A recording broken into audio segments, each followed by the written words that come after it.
जय श्री राम। जैसा कि आप सब जानते हैं, आज हमारे समाज में दहेज बहुत बड़ा कीड़ा बन गया है, जिससे चाहकर भी हम पीछा नहीं छुड़ा सकते। ऐसी ही एक छोटी सी कहानी आपके सामने रखता हूँ, शायद आपको ये समझ में आ सके कि एक बाप पर क्या बीतती है जब वो दहेज का नाम सुनता है। एक छोटा सा गांव था, वहाँ पर बहुत सारे परिवार रहा करते थे। कमल और गीता एक दूसरे से बहुत प्यार करते थे। कमल अच्छे परिवार से था और गीता थोड़े गरीब परिवार से थी। दोनों के परिवारों को ये वैसे तो रिश्ता पसंद नहीं था, लेकिन बच्चों के लिए वो जैसे तैसे शादी के लिए राजी हो गए। और वो इसलिए क्योंकि एक बार कमल अपने परिवार को लेकर गीता के घर जाता है और उन्हें समझाता है कि हम दोनों एक दूसरे से प्यार करते हैं, हम दोनों शादी करना चाहते हैं। तो जैसे तैसे उसके घर वाले मान जाते हैं, लेकिन गीता के परिवार वाले बहुत गरीब थे। उन्होंने एक ही शर्त रखी, हमारे पास दहेज के नाम पर कुछ भी नहीं है। उस पर कमल के पिता भी मान जाते हैं कि चलिए कोई नहीं, बिना दहेज के बच्चों की शादी हो जानी चाहिए। शादी का माहौल चल रहा था, शादी की तैयारियां चल रही थी। कमल के घर उसके फूफा और फूफी आती है और जब उन दोनों को पता चलता है कि कमल बिना दहेज की शादी कर रहा है, तो वो दोनों फूफा फूफी कमल के पिताजी के पास जाते हैं और उन्हें कहते हैं, बिना दहेज की शादी कर रहे हो, समाज में क्या मुंह दिखाओगे, कम से कम एक छोटी सी गाड़ी या बाइक तो मांग लेते। कमल के पिता को ये बात थोड़ी सी अकड़ने लगी कि बात तो सही है, बिना दहेज की शादी कैसे हो सकती है।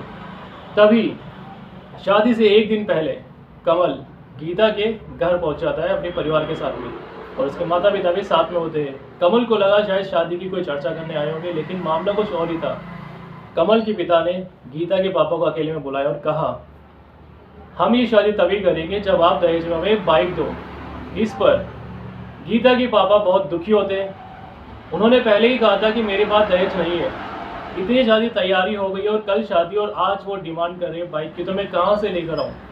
इस पर दोनों ही परिवार में खींचातानी शुरू हो गई। लेकिन जो कि कमल गीता से प्यार करता था, उसने कहा अगर मेरी शादी गीता से नहीं हुई तो मैं किसी शादी नहीं करूँगा और मैं ऐसा ऐसा कुछ कर लूँगा। तब गीता को जब ये बात पता चली तो वो कमल के घर जाती है। वहाँ पे शादी का पूरा प्रोग्राम चल रहा था, लेकिन बस इसी बात का संचय नहीं हो रहा था कि भाई दहेज होगा या नहीं होगा।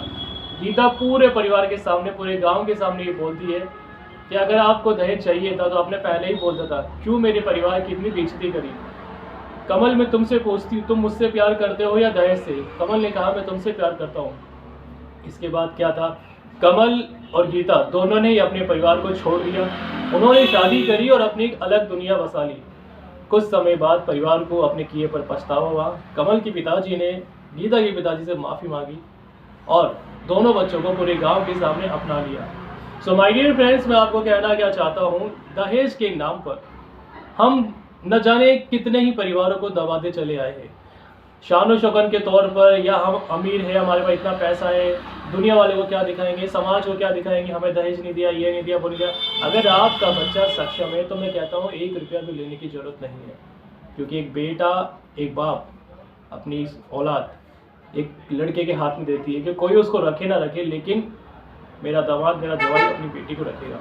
लेकिन जहाँ बात दहेज की आती है तो वहाँ पर रिश्ते बनते नहीं, रिश्ते टूट जाते हैं। आप देखिएगा, अगर जहाँ पे बिना दहेज की शादी होती है ना, वो सालों साल चलती है। ना ही कोई बेटी को प्रॉब्लम होती है, ना ससुराल को, ना मायके को, कभी किसी को शिकायत का मौका ही नहीं मिलता है।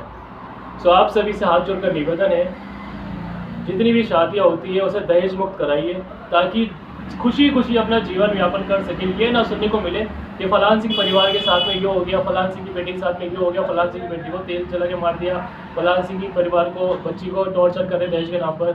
जितनी शादियाँ हमारे समाज में दहेज मुक्त होगी, उतने ही घर सुखी और शांति रहेंगे।